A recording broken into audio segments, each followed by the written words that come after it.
நிவர்த்தியாகாது, நீ அழிந்து போவன் சாபம் போகிறார் தாட்சாயணி. திரும்பம் தேவலோகத்துக்கு கைலாயத்துக்கு போறாங்க தாட்சாயணி. சுவாமி தியாகம் பண்றாரு, என் சொல்ல மீறி நீ போன இல்லையா, வீட்டுக்கு வர வெளியே போடுறாரு. அப்ப சுவாமிக்கும் பார்வதிக்கும் கருத்து வேறுபாடுகள். என்னுடைய சக்தி இருந்ததுனால தான் நீ வந்து இது பண்றேன்னு, சக்தியை நான் தனியா பிரிஞ்சு போறேன்னு. ஒரு ஆணுக்கு வந்து மனைவி இருந்தாதான் புகழ். மனைவி 4 நாளைக்கு வீட்டில் இருந்தாங்க, அவங்களால ஒன்றும் பண்ண முடியாது. ஆமா, மனைவி சண்டை போட்டாலும் திட்டினாலும் மனைவி வீட்டில் இருந்தால்தான் ஒரு கணவனுக்கு பெருமை. ஒரு கணவனுக்கு ஒரு உரிய திட்டிக்கினாலும் ஒரு சொப்பு தண்ணி கொண்டு கொடுப்பாங்க. மனைவி இல்லைன்னா அந்த கணவனார் வந்து வாழ்க்கையில் சிறப்பு. எவ்வளவு செல்வம் இருந்தாலும் சிறப்பு. என்னதான் மருமகள் கவனிச்சாலும் மகள் கவனிச்சாலும் யாரு கவனிச்சாலும் மனைவி வழி வராது. அப்ப மனைவி தான் முக்கியம். அப்ப சிவபெருமான் நீ இல்லாம தனியா வாழ முடியும்னு சாப்பிடாரு. சிவம், அந்த கொம்பு இல்லைன்னா தவம், சக்தி இல்லைன்னா அந்த உடம்பு என்ன பண்ண, உடம்புல ஒரு சக்தியே இல்லை, பட்டு வேண்டியதான். அப்ப சக்தி தான். சில பேர் நான் சாமி அம்பாலே கும்பிட மாட்டேன், சிவபெருமான் தான் கும்பிடுறது. சிவனும் பாதையும் ஒன்று சேர்ந்தா இருக்கிறாங்க. லிங்கத்துல பாத்தீங்கன்னா 96 தத்துவங்கள், அனைத்து தேவர்கள் வெற்றிகளும் கூடிக்கொண்டிருக்கிறாங்க சிவலிங்கத்தில். சக்தி இல்லாம யாரும் ஒன்றும் பண்ண முடியாது. அப்போ அந்த சிவபெருமான் தாட்சாயணியை சித்தி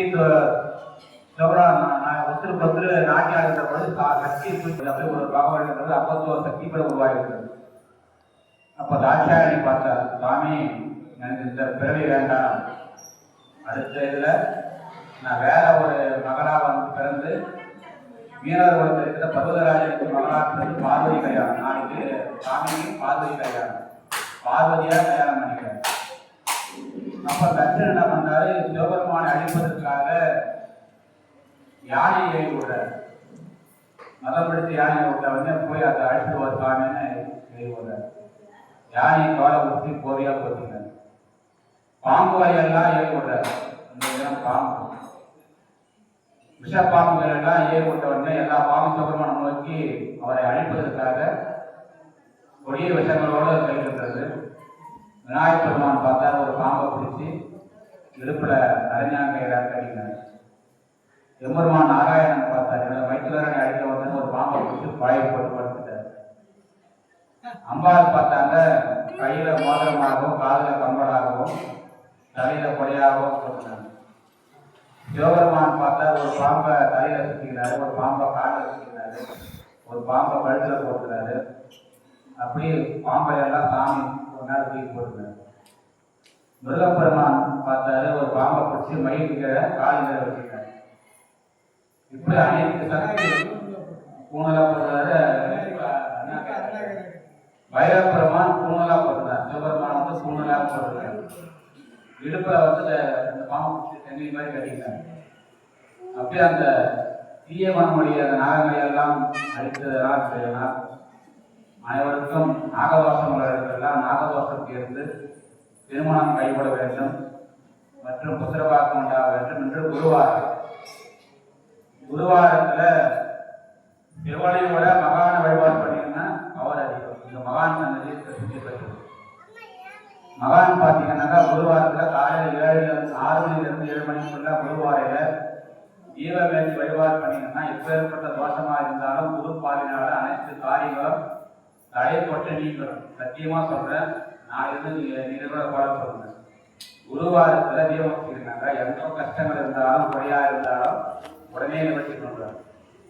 அதே போல இரவு 8 மணிலிருந்து 9 மணிக்குள்ள குருவாரையில தீபம் எடுத்துறாங்க. திருப்பூர் பார்த்தீங்கன்னா செவ்வாய்க்கிழமை அந்த 7:45 9 மணிக்குள்ள தீபம் எடுத்துவாங்க, போட்டு அமுதப்படுறாங்க. அப்போ அந்த ஜீவன் வேண்டின்ற பொழுது நமக்கு குரு ஓரை வந்து வேலை செய்யும். இந்த மகான் சாதாரண மகான் இல்லை.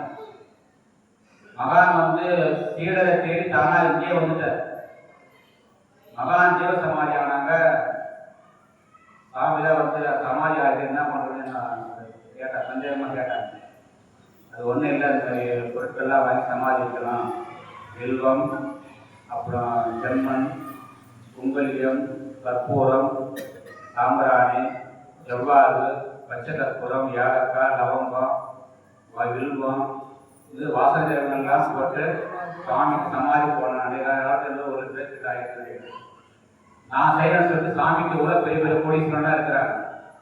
இருந்தாலும் இவருடைய பொருட்கள் சாமி எடுத்துக்கிறாங்க. சமாதி வச்சாங்க. சமாதி வச்சாங்க. உடனே பாருங்க, குறைஞ்சபட்சம் 2-3 மாசம் இங்கே தேடி வந்துட்டார். சிஷியரை தேடி குரு வந்துட்டார். எவ்வளவு பெருமை அங்க இருக்கிற குருவே சொல்றாரு, அவர் பொருளாதாரம் போயிட்டாரு சாமி இல்லை அப்படின்னு சொன்னதா சாமி சொல்றாரு. அவங்க சொன்னதா சொல்றாரு. அப்போ மகான் வந்து பெரிய பிரசித்தி பெற்ற மகான். அவங்க இருக்கிற போது பெருமை சில பேருக்கு தெரியாது. ஜீவ சமயம் அவரோட பெருமையை தெரியும். கேரளாவில் போயிட்டு ஆசிரியர் வாழ்க்கை கேட்டு சொன்னா எல்லாம் சுவாமி தான் கேட்டாரு அப்படின்னு சொல்லிட்டு நான் கேட்கிறேன். ஒரு 3-4 வருடத்துக்கு முன்னே சுவாமி குரு சுவாமி ஒவ்வொரு வந்துட்டாரு அப்படின்றாங்க. பெரிய மிராக்கல் ஆயிடுச்சு. சுவாமி யாரும் வந்துட்டாரா? என்ன சொல்றீங்க? சுவாமி 3 மாசத்துலயே ஒரு சிஷியனை தேடி போயிட்டாரு. யாரு அந்த ஜீவசமாதிக்கு பொருள் வாங்கி கொடுத்த நபர் யாருன்னு என்னை ஆராயிறாங்க.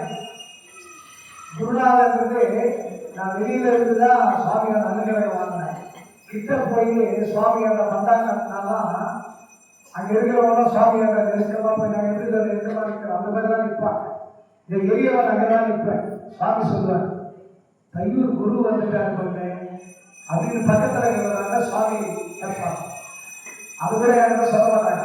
ஏன் நான் இருந்து போறேன், எனக்கு ஆனந்தம் வந்துடும், திருவிழி வந்துடும். அப்புறம் அவன் நம்மளை வெளியே எடுத்துட்டு சாமி அந்த கிட்ட வந்துடுவான். அவங்க எண்ணத்துல சுவாமி என்னை பத்தி பொருள் பேசுறதுலாம் சொல்ல மாட்டாங்க. சுவாமி சொல்லாமலே அதான் சொல்றேன். 8 தான் அதான் சுவாமி சொல்லுவாங்க. கிட்ட வந்து சாமி கிட்ட இருந்தா சாமி கிட்ட பாருங்க முக பார்க்க நெட்டகள் வந்து இதை நான் பல முறை சொற்பொழிவுல நான் கேட்டிருக்கேன். அந்த மாதிரிதான் எளியவனுக்கு தீட்சை கொடுத்து இது பண்ண 3 மாசத்துல அங்க எல்லாம் முடிஞ்சதும் இந்த எளியவனுக்கு ஒரு மாலை பண்ணாங்க. அங்க எல்லாம் காணிக்கை கொடுத்தாங்க. 37,000 வசூல் வந்தது. எளியவன் வந்து 1 லட்சம் ரூபாய்க்கு பொண்ணு வாங்கி ஜீவசமாதி பண்றோம். 37,000 வசூல் வந்த பிறகு அப்படியே 3வது நாள் கலெக்ஷன் பண்ணி கொடுக்குறாங்க. எவ்வளவு ஆச்சு இந்த பக்தர்கள் எல்லாம் சேர்ந்து கொடுத்துருக்காங்க அப்படின்னு சொல்லிட்டு சுவாமி அதெல்லாம் வாங்கி சுவாமிக்கு பண்ணியாச்சு. அந்த காசு வேண்டாம், நீங்களே வச்சுக்கணும். நிறைய செலவு பண்ணிட்டேன்.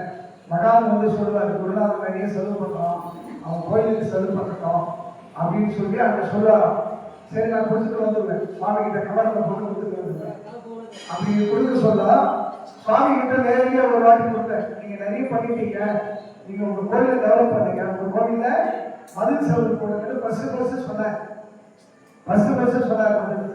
அப்பதான் எனக்கு ஞாபகம் பிறந்தது. சரி சுவாமிக்கு வருடந்தோறும் நம்ம ஒரு 25,000 காணிக்கை கொடுத்துட்டே இருப்போம் அந்த கோயிலுக்கு. என்னமோ வாழ்க்கை சுவாமி கொடுக்கிறாரு, நம்ம அவருக்கு எவ்வளோ கொடுப்போம். நீங்க கோயில்னால கூட எனக்கு பற்று இருக்காரு. சுவாமி சாமி தான் கொடுத்துட்டு இருக்கிறாங்க. சதாசிவா மாரீஸ்வரர் கூட ரொம்ப சிவான்னு தான் சொல்லிட்டு போயிருந்தாங்க. சதாசிவா சதாசிவ சொல்லுவேன். அப்படியே சொல்லிதான் சுவாமி கிட்ட தீட்சை வாங்கி கொடுத்த காணிக்கை அப்படியே திருப்பி கொடுத்தாங்க. நிறைய கொடுத்துட்டீங்க அப்படின்னு சொல்லிட்டு மாவிளை காணிக்கை சொத்து கொடுத்தாங்க. அதை எடுத்துமே இந்த கோவில காமூர் போறதுன்றது அவருக்கு சுவாமி கும்பாபிஷேகத்துக்கு அப்புறம் வந்தாரு. அப்போ பென்சில் தான் பண்ணியிருந்தது. அதெல்லாம் கூட சுவாமி என்ன பண்ணுறதா இருப்பார். சுவாமி இந்த வருஷத்துலயே சுவாமி வந்துடுவார், நம்ம கோயிலுக்கு வந்துடுவார். இந்த எளியவன் பூஜை பண்ண சொல்ல சுவாமி வந்துடுவார். அதான் சுவாமி மகான்கள் வந்து என்ன சொல்லுவாங்க, சூழ்நிலை இருப்பாங்க, துரும்பு இருப்பாங்க, கூடு விட்டு கூடு பாய்வாங்க. மகான்கள் சித்தர்கள் அதுல பெரிய பிரம்மஞானி.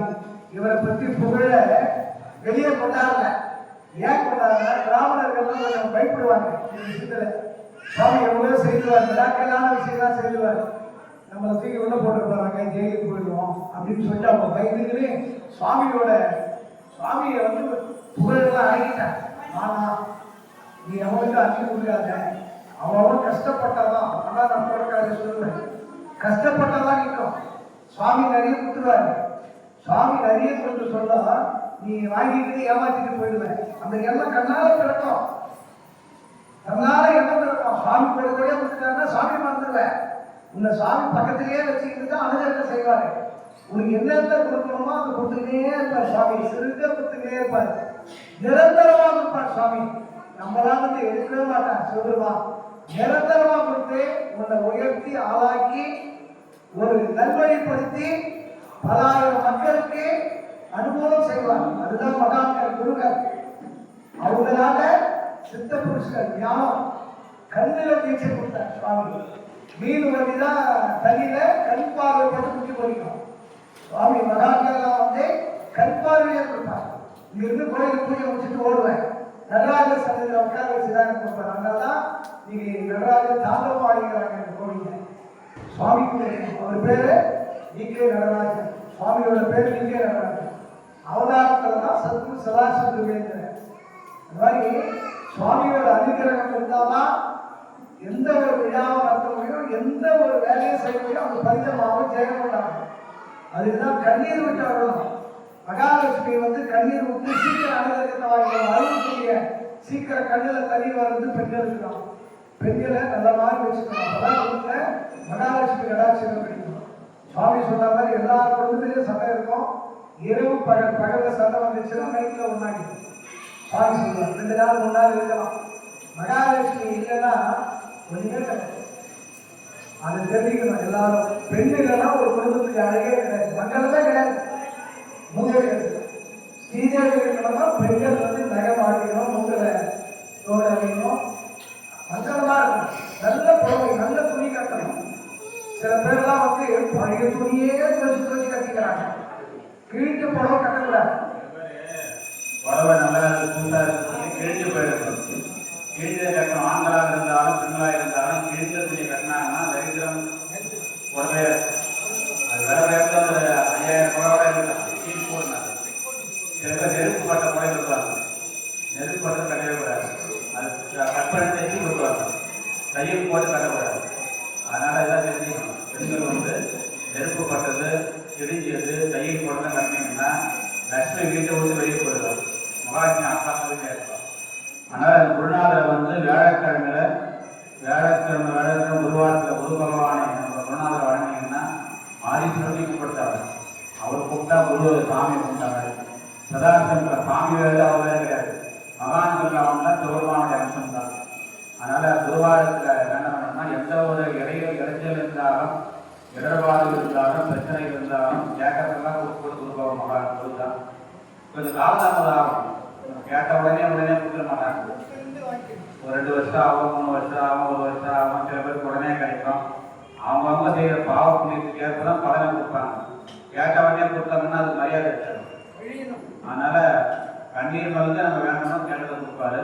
இன்று குருவாரத்தில் எம்பெருமானை பிரார்த்தித்து இன்று உபயம் செய்திருக்கின்ற அனைவருக்கும் குரு பகவானுடைய அனுகிரகமும் சிவபெருமான அனுகிரகம் பெற்று அனைத்து தோஷங்களும் பரவாடி பிரார்த்தித்தார்கள். எல்லாரும் விநாயகர் கொடுத்தீங்க. ஓம் சுக்ரா வண்ணம் சதுர்புஜம் பிரன்னவனம் தியாகே சர்வ விக்னோபநாந்தகே மகா கணபதி மூர்த்தயே நமகான். குரு பிரம்மா குரு விஷ்ணு குரு தேவோ மகேஸ்வரகான் குரு சாட்சாத் பரபிரம்மா தஸ்மை ஸ்ரீ குருவே தட்சிணாமூர்த்தி மம சதாசிவமேந்திரமூர்த்தி ஏமகான். உங்களுடைய அப்பா அம்மா அம்மையே அப்பா ஒப்பிரா